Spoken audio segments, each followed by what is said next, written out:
ರಾಜವಿಶುದ್ಧವಾಣಿ ವಿಶಿಷ್ಟ ವಿಷ್ಣು ವಿಶೇಷ ಶಂಕರ ವಾಯು ಜಲ ಗಗನ ಅನಲ ಅಣು ಓಂಕಾರ ಬ್ರಹ್ಮಾಂಡ ಆದಿಮಧ್ಯ ಅಂತದ ವ್ಯಾಪ್ತಕ್ಕೆ ಸಚ್ಚಿತ್ ಆನಂದ ಆತ್ಮಜ್ಞಾನಕ್ಕೆ ರೂಪು ನೂರರ ಶುದ್ಧ ಚೈತನ್ಯಕ್ಕೆ ನಮೋ ನಮಃ. ಮಹಾಭಾರತದ ಆತ್ಮೀಯ ಕಥಾಸಕ್ತರಿಗೆ ಶ್ರೀಕೃಷ್ಣನ ಬಾಲ ಲೀಲೆಗಳನ್ನು ನಾವು ನೋಡ್ತಾ ಇದ್ದೇವೆ, ಬೇಕಾದಷ್ಟಿವೆ. ಆದರೆ ನನ್ನ ಗುರಿ ಇರತಕ್ಕಂಥದ್ದು ಮಹಾಭಾರತವಾದ್ದರಿಂದ ಭಾಗವತವನ್ನು ಹೆಚ್ಚು ವಿಸ್ತರಿಸದೆ, ಅದರ ಬಗ್ಗೆ ಮಾತಾಡೋದಕ್ಕೆ ಬಹಳಷ್ಟು ಅಂಶಗಳಿದ್ದರೂ ವಿಸ್ತರಿಸದೆ ಯಾವುದಾದ್ರು ಒಂದೇ ಒಂದು ಘಟನೆಯನ್ನು ಕುರಿತು ಮಾತನಾಡಿ ಆನಂತರ ನಾವು ಮತ್ತೆ ಮಹಾಭಾರತಕ್ಕೆ ವಾಪಸ್ಸಾಗಬೇಕಾಗಿದೆ. ಆ ದೃಷ್ಟಿಯಲ್ಲಿ ಇಂದಿನ ಉಪನ್ಯಾಸದಲ್ಲಿ ಕಾಳಿಂಗ ಕೃಷ್ಣನನ್ನು ಕುರಿತು ಮಾತನಾಡಲಿದ್ದೇನೆ. ಅದರ ವಿಶೇಷವನ್ನು, ಅದರ ಹಿನ್ನೆಲೆಯನ್ನು, ಅದರ ಅರ್ಥವನ್ನು, ಅದರ ರಹಸ್ಯವನ್ನು ಕುರಿತು ನಾನು ಒಂದೆರಡು ಮಾತುಗಳನ್ನು ಹೇಳಲಿದ್ದೇನೆ. ಅದಕ್ಕೆ ಮುನ್ನ ಇಲ್ಲಿಯ ತನಕ ಶಕಟಾಸುರ ಮರ್ದನವಾಗಿದೆ, ಪೂತನೆಯ ಸಂಹಾರವೋ ಉದ್ಧಾರವೋ ಆಗಿಬಿಟ್ಟಿದೆ, ತೃಣಾಸುರನ ಸಂಹಾರ ಆಗಿದೆ, ಹೀಗೆಲ್ಲ ಆಗಿದೆ. ಆ ಕಾಲಕ್ಕೆ ಗರ್ಗ್ಯಾಚಾರ್ಯರು ಬಂದಿದ್ದಾರೆ. ಗರ್ಗ್ಯಾಚಾರ್ಯರು ಆಗಿನ ಕಾಲದ ಮಹಾಮೀಮಾಂಸಕರು, ಬಹುದೊಡ್ಡ ಜ್ಯೋತಿಷಗಳು, ಅಥವಾ ಅವರ ಹೆಸರಿಗೆ ಒಂದು ಜ್ಯೋತಿಷ ಗ್ರಂಥ ಉಂಟು ಅಂತ ಹೇಳ್ತಾರೆ. ಜ್ಯೋತಿಷ ಶಾಸ್ತ್ರಕ್ಕೆ ಗರ್ಗ್ಯಾಚಾರ್ಯರು ಕೊಟ್ಟಿರತಕ್ಕಂತಹ ಬಳುವಳಿ ಬಹಳ ಹೆಚ್ಚು ಅಂತ ಹೇಳ್ತಾರೆ. ಆಗೋದೆಲ್ಲ ಮಾತು ಬರ್ತದೆ.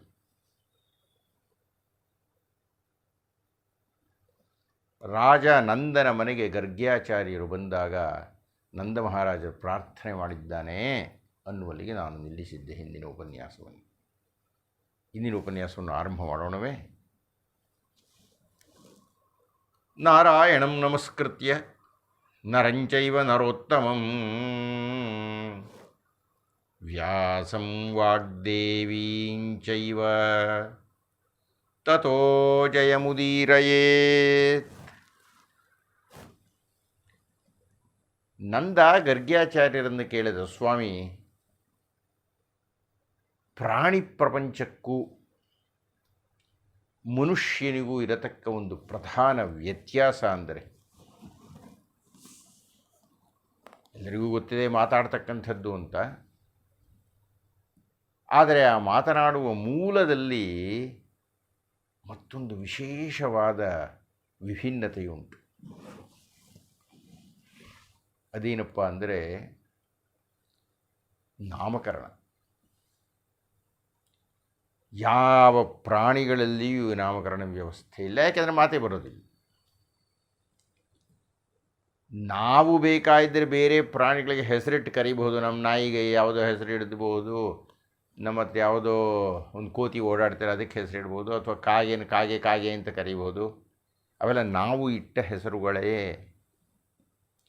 ಕಾಗೆ ತಾನು ಕಾಗೆ ಅಂತ ಹೆಸರಿಲ್ಲ, ಅದು ಗೊತ್ತಿಲ್ಲ. ಕಾಕ ಅಂತ ಇತ್ತು ಅಂತ ನಾವು ಅದನ್ನು ಕಾಗೆ ಅಂತ ಕರೆದುಬಿಟ್ವಿ. ಅಂದರೆ ನಾಮಕರಣ ಮಹೋತ್ಸವ ಅನ್ನತಕ್ಕಂಥದ್ದು ಕೇವಲ ಮನುಷ್ಯರಿಗೆ ವಿಶೇಷವಾಗಿರತಕ್ಕಂಥ ಒಂದು ಕಾರ್ಯ. ದಯವಿಟ್ಟು ತಾವು ನಮ್ಮ ಮಕ್ಕಳಿಗೆ ನಾಮಕರಣವನ್ನು ಮಾಡಬೇಕು ಅಂತ ಕೇಳಿದೆ. ಗರ್ಗ್ಯಾಚಾರ್ಯರು ಹೇಳಿದರು, ನೀವು ಹೇಳಿದ್ದು ಮಾಡಬಹುದು, ಆದರೆ ಒಂದು ಪುಟ್ಟ ಸಂದೇಹ ಇದೆ. ನನ್ನನ್ನು ಎಲ್ಲರೂ ಗುರ್ತಿಸಿರತಕ್ಕಂಥದ್ದು ಯಾದವರ ಕುಲ ಪುರೋಹಿತ ಅಂತ.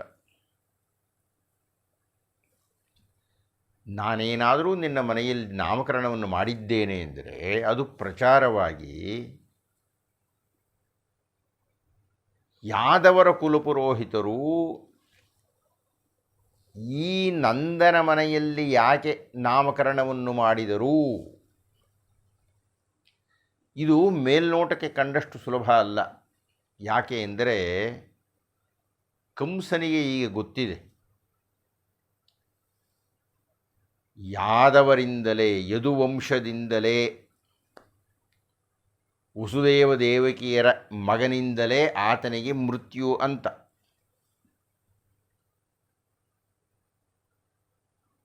ಆ ಮಾಯವಾಗುವ ಮುನ್ನ ಹೇಳಿದ್ದಾಳೆ,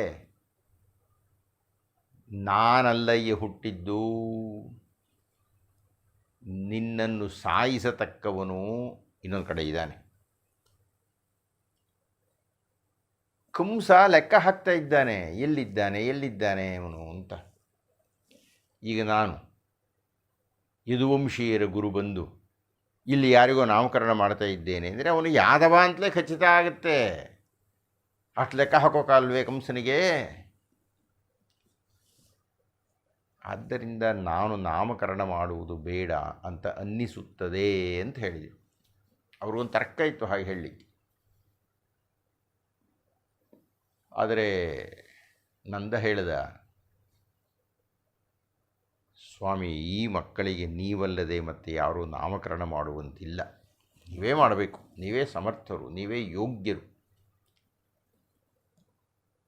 ಅದು ಕಾರಣ ನಾವು ಹೇಗೂ ಗೋವಳಿಗರು. ನಮ್ಮ ಗೋಮಾಳಿಗೆಯಲ್ಲಿ ಪ್ರಚಾರವಿಲ್ಲದೆ ಗುಪ್ತವಾಗಿ ಮಾಡಿದರೆ ಹೇಗೆ ಅಂತ ಹೇಳಿದೆ. ವಾಸ್ತವವಾಗಿ ಗೋಮಾಳಿಗೆಯಲ್ಲಿ ಮಾಡಬಾರದು ವಿಧಿಯ ಪ್ರಕಾರ. ಗರ್ಗ್ಯಾಚಾರ್ಯರು ಒಪ್ಪಿಕೊಂಡರು. ಆ ಕೂಸಿಗೆ ಶ್ರೀಕೃಷ್ಣ ಅಂತ ನಾಮಕರಣ ಮಾಡಿದರು. ಇಲ್ಲಿ ತನಕ ನಾವು ಕರೀತಾ ಇದ್ದೀವಿ ಕೃಷ್ಣ ಕೃಷ್ಣ ಅಂತ, ಈಗ ವಾಸ್ತವವಾಗಿ ನಾಮಕರಣ ಆಗಿದೆ. ಆತನ ಅಣ್ಣ ಅಂತ ಕರೆಸಿಕೊಳ್ಳತಕ್ಕಂತಹ ಬಲರಾಮನಿಗೆ ರೋಹಿಣೇಯ ಅಂತ ಹೆಸರಿಟ್ಟರು, ರೋಹಿಣಿಯ ಮಗ ಅಂತ.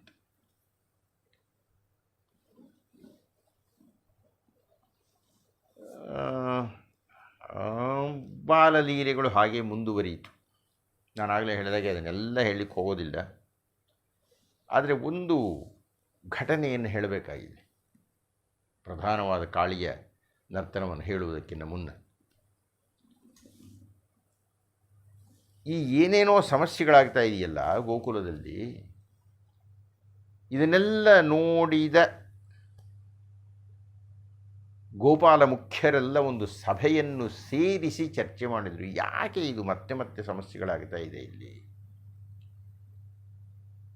ಎಲ್ಲ ಈ ನಂದ ಗೋಪಕುಮಾರನ ವಧೆಗಾಗಿ ನಡೀತಾ ಇರತಕ್ಕಂತಹ ಘಟನೆಗಳಂತೆ ಕಾಣಿಸ್ತಾ ಇದೆ. ಅದು ಕಾರಣ ಈಗ ಏನು ಮಾಡೋದು? ಯಾವುದೋ ಒಂದು ಕೃತ್ಯ, ಯಾವುದೋ ಒಂದು ವಿಷಯ, ಯಾವುದೋ ಒಂದು ಪ್ರಯತ್ನ ಮತ್ತೆ ಮತ್ತೆ ನಾವು ಪ್ರಯತ್ನ ಪಡ್ತಾ ಇದ್ದರೂ ಅದಕ್ಕೆ ಅವಘಡಗಳೇ, ಅಪಾಯಗಳೇ, ವಿರೋಧಗಳೇ ಏರ್ಪಡ್ತಾ ಇದ್ದರೆ ಏನು ಮಾಡಬೇಕು ಅವಾಗ? ನನ್ನದು ಒಂದು ಸಲಹೆ ಇದೆ. ನಾವು ನಮ್ಮ ವಾಸಸ್ಥಳವನ್ನು ಬದಲಾವಣೆ ಮಾಡೋಣ. ವೃಂದಾವನ ಅಂತ ಹತ್ತಿರದಲ್ಲೇ ಇದೆ, ಬಹಳ ಹಸುರಿನಿಂದ ಕೂಡಿರತಕ್ಕಂಥ ಕ್ಷೇತ್ರ. ನಮ್ಮ ವೃತ್ತಿಯೇ ಗೋವಳಿಗತನ. ಹುಲ್ಲು ಯಥೇಚ್ಛವಾಗಿ ಸಿಗುತ್ತೆ ನಮ್ಮ ಹಸುಗಳಿಗೆ. ಅದು ಕಾರಣ ನಾವು ಇಲ್ಲಿಂದ ವೃಂದಾವನಕ್ಕೆ ಹೋಗುವುದು ಸೂಕ್ತ ಅಂತ ಕಾಣುತ್ತೆ ಅಂತ ಆ ಉಪನಂದ ಅನ್ನತಕ್ಕಂಥವನು ಸಲಹೆ ಕೊಟ್ಟ. ಅದನ್ನೆಲ್ಲರೂ ಮಾನ್ಯ ಮಾಡಿದರು, ವೃಂದಾವನಕ್ಕೆ ಹೋದರು. ಈ ಸಂದರ್ಭದಲ್ಲಿ ನಾನು ಬಹಳ ಬಾರಿ ಯೋಚನೆ ಮಾಡಿದ್ದೇನೆ, ಹಾಗಾದರೆ ನಮಗೆ ಸಮಸ್ಯೆಗಳು ಬಂದಾಗ ಆ ಸಮಸ್ಯೆಗಳನ್ನು ಎದುರಿಸದೆ, ಸಮಸ್ಯೆಗಳನ್ನು ಬಿಟ್ಟು ಕುಶಲವಾದ ಕ್ಷೇತ್ರಕ್ಕೆ ಹೋಗತಕ್ಕಂಥದ್ದು ಅದೇ ಈ ಭಾಗವತದಲ್ಲಿ ಕೊಟ್ಟಂತಹ ಮಾರ್ಗದರ್ಶನವೋ. ಹಾಗೆ ಆಯ್ತಲ್ಲ. ಇದು ಎರಡು ಅಂಶಗಳನ್ನು ನನಗೆ ಹೇಳ್ತಾ ಇದೆ. ಮೊದಲನೆಯದು, ಹೌದು, ಆಗಲೇ ಹೇಳಿದ ಹಾಗೆ ಉದಾಹರಣೆಯಿಂದ ನೋಡಬೇಕು ಅಂದರೆ, ಯಾವುದೋ ಒಂದು ವೃತ್ತಿಯನ್ನು ನಾವು ಮಾಡಲಿಕ್ಕೆ ಶುರು ಮಾಡ್ತೀವಿ. ಆ ವೃತ್ತಿಯಲ್ಲಿ ಬರೀ ಅಡಚಣೆಗಳು ಬರೋದಕ್ಕೆ ಶುರುವಾಗ್ಬಿಡುತ್ತೆ.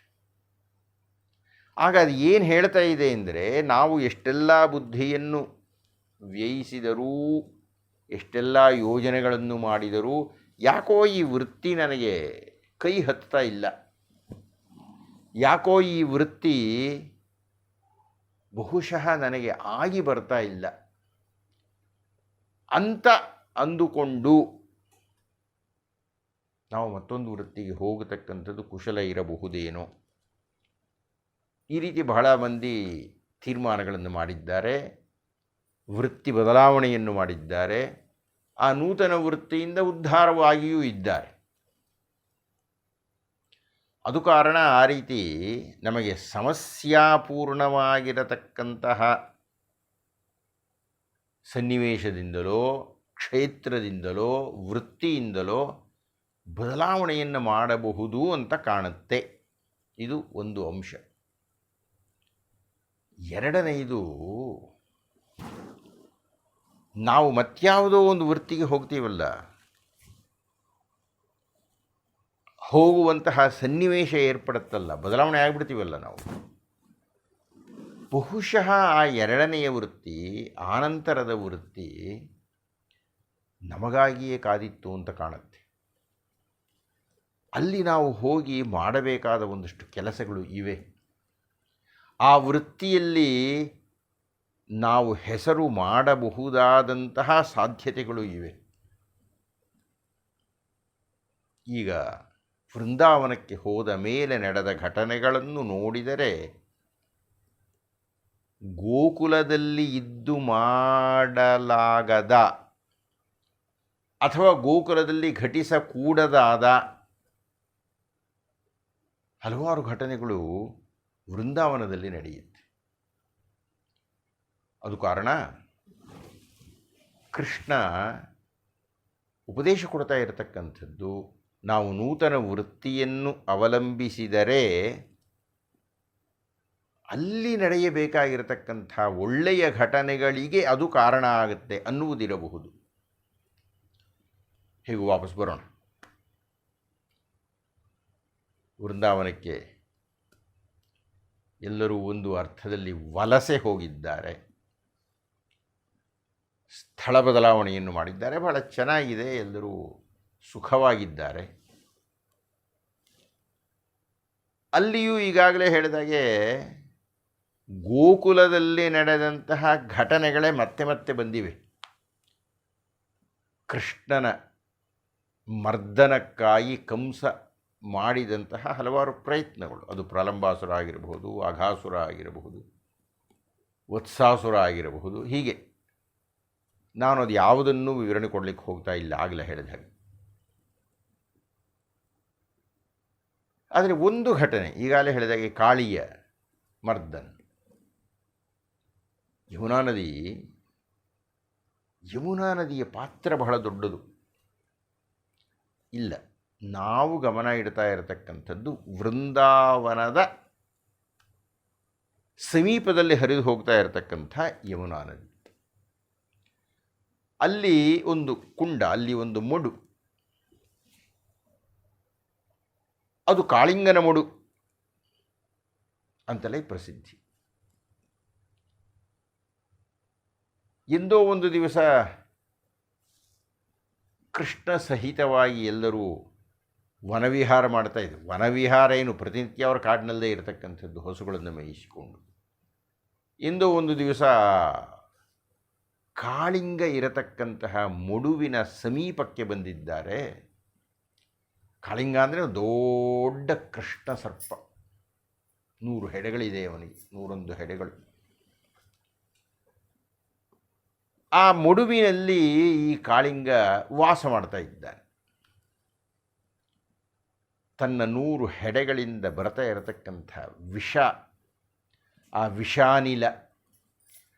ವಿಷಾನಿಲ ಪ್ರಭಾವದಿಂದಾಗಿ ಆ ಮಡುವಿನ ಮೇಲೆ ಹಾರತಕ್ಕಂಥ ಹಕ್ಕಿಗಳಲ್ಲೇ ಕೆಳಗೆ ಬೀಳುತ್ತೆ, ಸತ್ತು ಹೋಗುತ್ತೆ, ಗತಪ್ರಾಣವಾಗುತ್ತೆ. ಆ ಮಡುವಿನ ಸುತ್ತಮುತ್ತಲೂ ಯಾರೂ ಇರುವಂತೆ ಇಲ್ಲ. ಗೊತ್ತಿಲ್ಲದೆ ಹೋದರೆ ಸಾವೇ, ಅದು ಕಾಳಿಂಗನಿಗೆ ಆಹಾರವೇ. ಇದು ಅರಿಯದ ಗೋಪಬಾಲಕರು ಆ ದಿವಸ ಮಡುವಿನ ನೀರನ್ನು ಕುಡಿದು ಬಿಟ್ಟಿದ್ದಾರೆ, ಸತ್ತು ಬಿದ್ದು ಬಿಟ್ಟಿದ್ದಾರೆ. ಕೃಷ್ಣ ನೋಡಿದ, ಅವನಿಗೆ ಅರ್ಥವಾಯಿತು ಕಾಳಿಂಗನ ಸಾನ್ನಿಧ್ಯ, ಅವನಿಂದ ಆಗ್ತಾ ಇರತಕ್ಕಂಥ ಅಪಕಾರ. ಹೀಗಾಗಿ ಸೊಂಟಪಟ್ಟಿಯನ್ನು ಕಟ್ಟಿ ಮಡುವಿನೊಳಗೆ ಬಿದ್ದ. ನೀರು ಅಲ್ಲಕಲ್ಲೋಲವಾಯಿತು. ಕಾಳಿಂಗನಿಗೆ ಎಚ್ಚರವಾಯಿತು. ಕೃಷ್ಣ ಸುತ್ತೊಡಿತಾ ಇದ್ದಾನೆ. ತನ್ನ ಸ್ಥಾನಕ್ಕೆ ಬಂದು ತನ್ನ ಮನೆಯನ್ನು ಛಿದ್ರ ಮಾಡ್ತಾ ಇರತಕ್ಕಂಥ ಕೃಷ್ಣನನ್ನು ಮುಗಿಸಿ ಬಿಡ್ತೀನಿ ಅಂತ ಕಾಳಿಂಗ ನುಗ್ಗಿ ಬಂದವನು ಕೃಷ್ಣನನ್ನು ಸುತ್ತುಗಟ್ಟಿಬಿಟ್ಟ.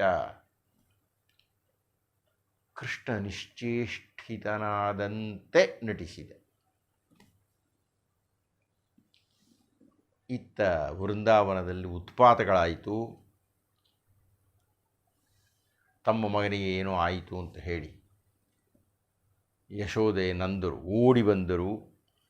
ಜೊತೆಗೆ ಎಲ್ಲ ವ್ರಜವಾಸಿಗಳು ಬಂದರು. ಎಲ್ಲರೂ ಮಡುವಿನ ಹತ್ತಿರ ಗೋಳಾಡ್ತಾ ನಿಂತಿದ್ದಾರೆ, ಬಲರಾಮನೊಬ್ಬನನ್ನು ಬಿಟ್ಟು. ಬಲರಾಮನಿಗೆ ಗೊತ್ತಿದೆ ಕೃಷ್ಣನ ಶಕ್ತಿ ಏನು ಅಂತ. ಮೂರ್ಛೆ ಬಿದ್ದ ನಂದ ಎದ್ದು ತಾನು ಮಡುವಿನಲ್ಲಿ ನುಗ್ಗುತ್ತೀನಿ ಅಂತ ಪ್ರಯತ್ನಪಟ್ಟ. ಬಲರಾಮ ಅವನನ್ನು ತಡೆದ. ಕೊಂಚ ಹೊತ್ತು ಶ್ರೀಕೃಷ್ಣ ನಿಶ್ಚೇಷ್ಟಿತನಾಗಿದ್ದವನು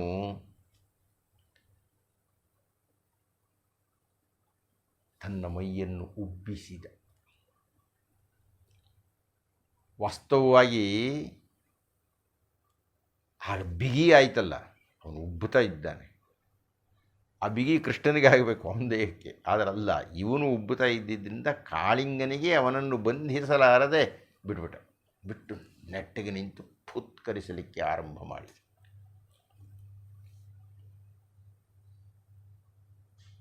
ಕೃಷ್ಣ ಕಾಳಿಂಗನನ್ನು ಕಾಳಿಂಗನ ಸುತ್ತಲಿಕ್ಕೆ ನೋಡಿದ. ಕಾಳಿಂಗ ಕೃಷ್ಣನ ಸುತ್ತಲಿಕ್ಕೆ ನೋಡಿದ. ಅಂತೂ ಒಂದಷ್ಟು ಹೊತ್ತು ನಡೆದು ಕೊನೆಗೆ ಕೃಷ್ಣ ಚಂಗನೆ ನೆಗೆದು ಕಾಳಿಂಗನ ಹೆಡೆಯ ಮೇಲೆ ಕಾಲು ಊರಿದ.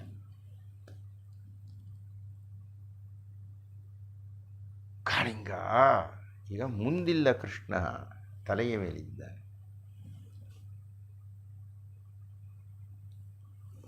ಥಟ್ ಅಂತ ಹೊಡಿತಾನೆ ಹೆಡೆಯೊಂದು. ಆ ಹೆಡೆ ಕೆಳಕ್ಕೆ ಹೋಗುತ್ತೆ. ಮತ್ತೊಂದು ಹೆಡೆ, ಅದು ಮತ್ತೆ ಹೊಡೆದು, ಮತ್ತೆತ್ತು, ಮತ್ತೆ ಹೊಡೆದು.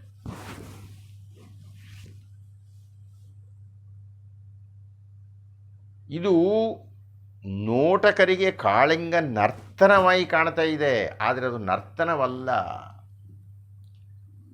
ಅದೊಂದು ಪಾಠ. ಎತ್ತಿದ ಹೆಡೆಯನ್ನೆಲ್ಲ ಕೃಷ್ಣ ಅಣಗಿಸ್ತಾ ಇದ್ದಾನೆ. ಇಲ್ಲಿ ಗಮನಿಸಿ, ಕಾಳಿಂಗನೇನು ಕೃಷ್ಣನನ್ನು ಕರೆಯಲಿಲ್ಲ ಬಾ ಅಂತ. ಕೃಷ್ಣನೇ ಅರಸಿ ಹೋದ ಕಾಳಿಂಗನ ಹತ್ತಿರಕ್ಕೆ. ಕಾಳಿಂಗನಿಂದ ಲೋಕಕ್ಕೆ ಪೀಡೆಯಾಗುತ್ತಾ ಇತ್ತು ನಿಜ. ಲೋಕದಲ್ಲಿ ಇಂತಹ ಪೀಡೆಗಳು ಪ್ರತಿನಿತ್ಯ ಸಾಕಷ್ಟು ಆಗ್ತಾ ಇರುತ್ತೆ. ಎಲ್ಲ ಕಡೆಯೂ ಕೃಷ್ಣ ಹೋದನೇ. ಆದರೆ ಕಾಳಿಂಗನ ಹತ್ತಿರಕ್ಕೇ ಹೋದ. ಕಾಳಿಂಗನ ಹತ್ತಿರಕ್ಕೇ ಹೋಗಿದ್ದು ಕಾಳಿಂಗನ ಉದ್ಧಾರಕ್ಕೆ ಅಂತಲೇ.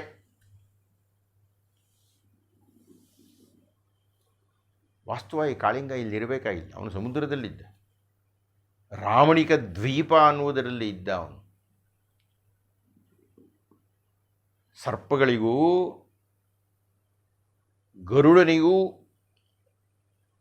ಒಂದು ಒಪ್ಪಂದವಾಗಿತ್ತು. ಕಂಡ ಸರ್ಪಗಳನ್ನೆಲ್ಲ ಗರುಡು ತಿನ್ನತಾ ಇದ್ದದ್ದನ್ನು ಒಪ್ಪದೇ ವಿರೋಧಿಸಿ ಒಂದು ಒಪ್ಪಂದವನ್ನು ಮಾಡಿಕೊಂಡಿದ್ದರು ಬ್ರಹ್ಮನ ಸಾಕ್ಷಿಯಲ್ಲಿ. ನೋಡಪ್ಪ, ಪ್ರತಿ ಅಮಾವಾಸ್ಯೆಯ ದಿವಸ ಇಲ್ಲಿ ನಾಗಕುಲಗಳು ಬೇಕಾದಷ್ಟಿದೆ. ಪ್ರತಿಯೊಂದು ಕುಲದವರು ಒಂದು ಸರ್ಪವನ್ನು ನಿನಗೆ ಕೊಡ್ತಾರೆ. ಇದೇನು ಹೇಳ್ತಾ ಇದೆ ಅಂದರೆ, ಬ್ರಹ್ಮನಾದರೂ ಸ್ವಾಮಿ ಅವನೇ ಸೃಷ್ಟಿ ಮಾಡಿರತಕ್ಕಂತಹ ಪ್ರಾಣಿಗಳಲ್ಲಿ ಯಾವುದೋ ಒಂದು ಪ್ರಾಣಿ ಮತ್ತೊಂದು ಪ್ರಾಣಿಗೆ ಆಹಾರ, ಅದನ್ನು ತಪ್ಪಿಸಲಿಕ್ಕೆ ಬ್ರಹ್ಮನಿಗೂ ಸಾಧ್ಯವಿಲ್ಲ. ಗರುಡನ ಆಹಾರ ಸರ್ಪಗಳು ಅಂತ ಇರಬೇಕಾಗಿದ್ದರೆ ಅದನ್ನು ಬ್ರಹ್ಮ ಹೇಗೆ ತಪ್ಪಿಸ್ತಾನೆ? ಆದ್ದರಿಂದ ರಾಜಿ ಮಾಡಿದೆ. ಈ ರೀತಿಯಾಗಿ ಪ್ರತಿ ಅಮಾವಾಸ್ಯೆಯ ದಿವಸ ಒಂದೊಂದು ನಾಗಕುಲವು ಒಂದೊಂದು ಸರ್ಪವನ್ನು ಕೊಡಬೇಕು. ಅದನ್ನು ಗರುಡನು ಮಾನ್ಯ ಮಾಡಿದ್ದ. ಆದರೆ ಈ ಕಾಳಿಂಗ ತನಗೆ 100 ಹೆಡೆಗಳಿದೆ ಅಂತ ಹೇಳಿ ದುರಹಂಕಾರಿಯಾಗಿ ಮದೋನ್ಮತ್ತನಾಗಿ ತಾವು ಮಾಡಿಕೊಂಡಿದ್ದಂತಹ ಕೌಲನ್ನು ಮೀರಿ ಗರುಡನಿಗೆ ತನ್ನ ಕುಲದಿಂದ ಯಾವುದೇ ಸರ್ಪವನ್ನು ಕೊಡ್ತಾ ಇರೋದಿಲ್ಲ. ಅದಲ್ಲದೆ ಬೇರೆಯ ಕುಲಗಳವರು ಸರ್ಪವೊಂದನ್ನು ಅಲ್ಲಿ ಇಟ್ಟರೆ ಆ ಒಂದು ಸಂಕೇತ ಕ್ಷೇತ್ರದಲ್ಲಿ ತಾನೇ ತಿನ್ಬಿಡ್ತಾ ಇದ್ದ. ಕೃಷ್ಣ ಸರ್ಪದ ಆಹಾರ ಬೇರೆ ಸರ್ಪಗಳು, ಅದು ಗೊತ್ತು ಎಲ್ಲರಿಗೂ. ಕೃಷ್ಣ ಸರ್ಪ ಬೇರೆ ಹಾವುಗಳು ತಿಂದಂತೆ ಕಪ್ಪೆ ಇಲ್ಲಿ ಅವುಗಳನ್ನು ತಿನ್ನೋದಿಲ್ಲ. ಕೃಷ್ಣ ಸರ್ಪದ ಆಹಾರ ಏನಯ್ಯ ಅಂದರೆ ಬೇರೆ ಸರ್ಪಗಳೇ, ಬೇರೆ ಹಾವುಗಳನ್ನೇ ಬೇಟೆ ಮಾಡೋದು. ಗರುಡ ಇದರಿಂದ ಕ್ರುದ್ಧನಾಗಿ ಈ ಕಾಳಿಂಗನನ್ನು ಅಟ್ಟಿಸಿಕೊಂಡು ಬಂದ. ಒಂದಷ್ಟು ಘರ್ಷಣೆ ಆಯಿತು. ಕೊನೆ ಕಾಳಿಂಗ ಸೋತವನು ಯಮುನಾ ನದಿ ಮಡುವಿಗೆ ಬಂದು ಸೇರಿಕೊಂಡ. ಅಲ್ಲಿಗೆ ಗರುಡ ಬರುವಂತಿರಲಿಲ್ಲ. ಯಾಕೆ ಬರುವಂತಿರಲಿಲ್ಲ? ಅದಕ್ಕೊಂದು ಯಾವೊಂದು ಪುಟ್ಟ ಕಥೆ. ಸೌಭರಿ ಅನ್ನೋ ಯಾರೋ ಒಬ್ಬ ಋಷಿ ಇದ್ದ. ಅವನು ಈಗ ಕಾಳಿಂಗ ಯಾವ ಮಡುವಿನ ಹತ್ತಿರ ಇದ್ದಾನೋ, ಮಡುವಿನಲ್ಲಿದ್ದಾನೋ ಅಲ್ಲಿ ಸೌಭರಿ ತಪಸ್ಸು ಮಾಡ್ತಾ ಇದ್ದ. ಅವನ ಸಖ್ಯದಿಂದಾಗಿ ಅಲ್ಲಿದ್ದಂತಹ ಜಲಚರಗಳಿಗೆಲ್ಲ ರಕ್ಷಣೆ ಇತ್ತು. ಆದರೆ ಇದನ್ನು ಲೆಕ್ಕಿಸದೆ ಗರುಡ ಬಂದು ಅಲ್ಲಿನ ಮೀನುಗಳನ್ನು ತಿಂದ. ಹಾಗೆ ತಿಂದಾಗ ಮೀನಿನಗಳ ರಾಜನನ್ನೇ ತಿಂದುಬಿಟ್ಟ. ಆಗ ಮೀನುಗಳೆಲ್ಲ ಸೌಭರಿಯನ್ನು ಪ್ರಾರ್ಥನೆ ಮಾಡಿದವು, ದುಃಖ ತಪ್ತರಾಗಿದ್ದವು. ಆಗ ಸೌಭರಿ ಹೇಳಿದ, ಮತ್ತೊಂದು ಸಲ ಗರುಡ ಏನಾದರೂ ಇಲ್ಲಿ ಬಂದರೆ ಮುಂದಿನ ವಿಷಯ, ಇಲ್ಲಿಗೆ ಬಂದರೆ ಸಾಕು ಅವನು ಸಾಯ್ತಾನೆ. ಅದರಿಂದ ಗರುಡ ಆ ಯಮುನಾ ನದಿಯ ಮಡುವಿನ ಹತ್ತಿರ ಬರುವುದಿಲ್ಲ ಅಂತ ಗೊತ್ತಾಗಿ ಈ ಕಾಳಿಂಗ ಅಲ್ಲಿ ಬಂದು ರಕ್ಷಣೆಯನ್ನು ಹೊಂದಿದ್ದ. ಇದೆಲ್ಲ ಕೃಷ್ಣನಿಗೆ ಗೊತ್ತಿತ್ತಲ್ಲ. ಕಾಳಿಂಗನನ್ನು ಸ್ವಸ್ಥಾನಕ್ಕೆ ಸೇರಿಸಬೇಕಾಗಿತ್ತು. ಕಾಳಿಂಗನಿಗೆ ತಾನು ರಕ್ಷಣೆಯನ್ನು ಕೊಡಬೇಕಾಗಿತ್ತು. ಯಾಕೆ ರಕ್ಷಣೆಯನ್ನು ಕೊಡಬೇಕಾಯಿತು? ಕಾಳಿಂಗನ ಹಿಂದಿನ ಜನ್ಮವೇನು, ಅಲ್ಲಿ ಏನು ಮಾಡಿದ್ದ, ಯಾವ ಪುಣ್ಯ, ಅದು ನಮಗೆ ಗೊತ್ತಿಲ್ಲ. ಅದನ್ನು ಆತನ ಮುಂದೆ ಬಂದಂಥ ಪತ್ನಿಯರು ಹೇಳಿಕೊಳ್ತಾರೆ. ಕೃಷ್ಣನನ್ನು ಪ್ರಾರ್ಥನೆ ಮಾಡಿದಾಗ ತಮೋಗುಣಿಯಾಗಿರತಕ್ಕಂಥ ಸರ್ಪಯೋನಿಯಲ್ಲಿ ಹುಟ್ಟಿರತಕ್ಕಂಥ ಇವನು ಮಾಡ್ತಾ ಇರತಕ್ಕಂಥದ್ದು ತಪ್ಪೇ, ಇವನನ್ನು ಶಿಕ್ಷಿಸ್ತಾ ಇರತಕ್ಕಂಥದ್ದು ನೀನು ಸರಿ ಕೃಷ್ಣ. ಆದರೆ ಇವನು ಯಾವ ಪುಣ್ಯವನ್ನು ಮಾಡಿ ನಿನ್ನ ಪಾದ ಸ್ಪರ್ಶಕ್ಕೆ ಕಾರಣನಾಗಿದ್ದಾನೆ ಅಂತ ಗೊತ್ತಿಲ್ಲ. ಆದರೂ ಅವನನ್ನು ನೀನು ರಕ್ಷಿಸುವನು, ಸತ್ತು ಹೋಗ್ಬಿಡ್ತಾನೆ ಅಂತ. ಆನಂತರ ಬಂದಂಥ ಕಾಳಿಂಗನ ಪತ್ನಿಯರೆಲ್ಲ ಕೃಷ್ಣನನ್ನು ಪ್ರಾರ್ಥನೆ ಮಾಡ್ತಾರೆ. ಕಾಳಿಂಗನ ಮೇಲೆ ನರ್ತನ ಮಾಡ್ತಾ ಇದ್ದಾನೆ ಅನ್ನತಕ್ಕಂಥ ಕೃಷ್ಣ ತಾಂಡವವನ್ನು ಮಾಡಿ ಕಾಳಿಂಗನ ಎದ್ದ ಹೆಡೆಯ ಮೇಲೆಲ್ಲ ಹೊಡಿತಾ ಇದ್ದಾನೆ ತನ್ನ ಪಾದದಿಂದ. ಏಕೆ? ತಾತ್ವಿಕರು ಹೇಳ್ತಾರೆ, ಕಾಳಿಂಗ ಅನ್ನತಕ್ಕಂಥವನು ಕಪ್ಪು ಅನ್ನತಕ್ಕಂಥದ್ದು ಕಾಮನೆ ಅನ್ನತಕ್ಕಂಥದ್ದು ಒಂದಲ್ಲ 100 ಇರುತ್ತೆ ನಮಗೆ.